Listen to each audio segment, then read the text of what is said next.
This might very well be Deuce McBride's breakout season. All that and much more on the Knicks Digest. What's up, guys? It's your boy Dariel once again. Let's get right into today's video.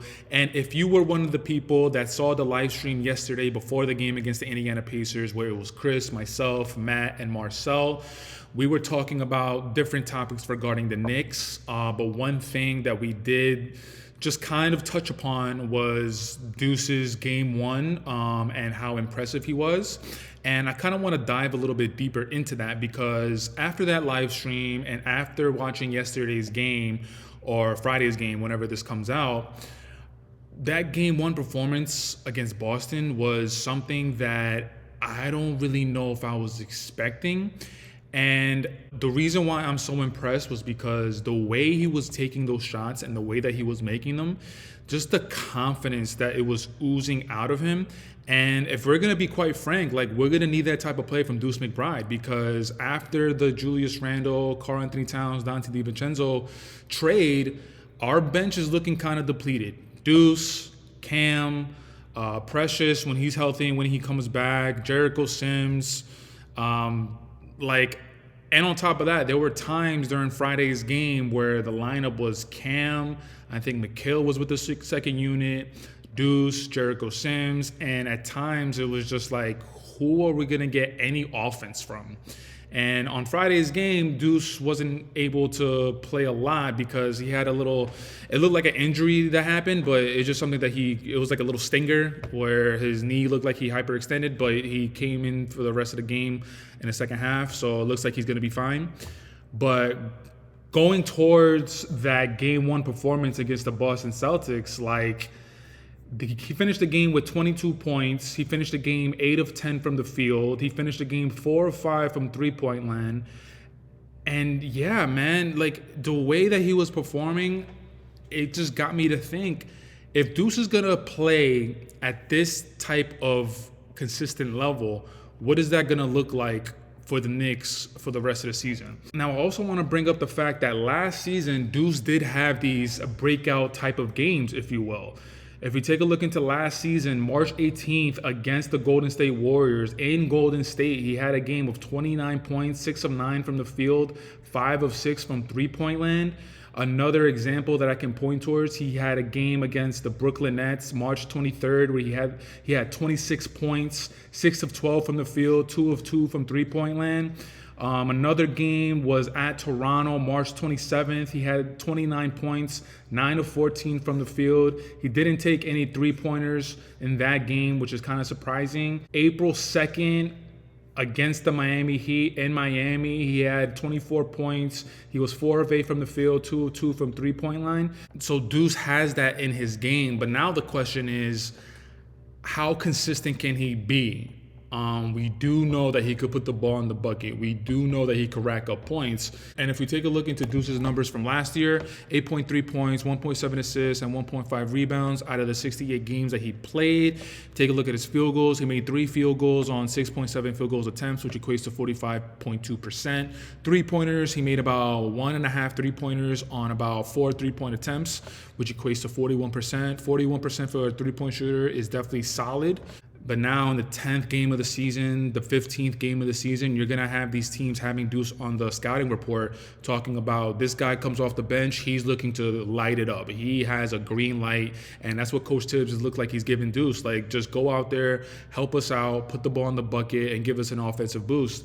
So now the question is, how is Deuce going to counteract that? Now that the scouting report is going to be against Deuce, is Deuce going to be able to still get his numbers, which we're still going to need because, like I said a little bit earlier, our bench is looking Deuce, is looking Cameron Payne, is looking like a rookie, and Daddy Tyler Kolek is looking like Jericho Sims, and out of those 5, where are we going to get any offense? Cam Payne, yes, he's looked at as the offensive boost that we signed in the offseason, but is Cam Payne going to be able to provide that type of offense? Where you guys know in my case that I don't really trust Cam Payne. For the regular season, I think he'll be fine, but then once April comes around and we're really going to need his productivity in the playoffs, is he going to be somebody that's going to be able to come up when it matters most? I think Deuce has a really, really good chance, not even to make a huge impact on this team this season, But I think if Deuce keeps up this level of play, I think Deuce should be in the conversation for Sixth Man of the Year. Now, of course, we're going to have to see the consistency that Deuce is going to be able to provide the team, but only time will tell. And it sucks that Friday, Deuce didn't really get a lot of time to play. Like I said, he had that little knee jerk situation where it looked like he hyperextended his knee, but he was fine and he came back in the second half. Friday, he ended the game with 8 points, 3 of 4 from the field and 2 of 2 from three-point line. But all I'm saying is after the season opener in Boston where he dropped 22 points, and then on Friday against the Indiana Pacers, let's say he was able to play the entire game. Let's say he had another 20 to 25 point game. He had another game shooting, let's say 5 of 6 from the field, shooting 3 of 3 from three-point line. Like, we have to remember that in that season opener, there was a point where Deuce hit every shot. I think it was in the first half where he was perfect from the field, or maybe it was just the first quarter and up until halfway through the second quarter. But Deuce at a point was perfect. And yeah, I just keep harping on this over and over again. Deuce last season, there were times where it looked like he was playing to not make a mistake. And that is a very different type of attitude compared to the first game that we saw this season. In Boston, man, he checked into the lineup and he had a hand in his face and he was throwing it up. Last season, that was not the type of Deuce that we saw. Towards the end of last season, we did see little glimpses of Deuce, and in the playoffs, I think it was in Game 2, where you could wholeheartedly say that Deuce, Bogdanovich were the two biggest reasons why we were able to get the W. But I'm just saying, man, last season compared to the first game this season, I wish we were able to see a little bit more against the Indiana Pacers. But last season compared to the season opener this year, it's a different Deuce McBride, and I'm really wondering how far he can take this level up in his game. Hopefully he's going to be able to keep this at a consistent level, keep this at a consistent play, because barring any trades, which I think we're going to have to make, I think Deuce is going to be a really important piece down the stretch to keep us above 500, to keep us in the top 4 seeding of the Eastern Conference so we can have that home court advantage in the playoffs. But then once we get into the playoffs, Jalen Brunson in the playoffs, any team that we face, the defensive schemes are primarily going to be drawn up to stop him first. And then after that, it's probably Cat. And then OG and Mikal, they're able to provide a little bit of offense. But we're going to need somebody else to step up. And I think Deuce right now, Deuce is the prime candidate with everybody settling into their roles. Mikal Bridges, once we get about 10 to 15, well, actually more, once we get into like 20 to 25 games of the season, I think that'll be a better sample size of what the team really looks like.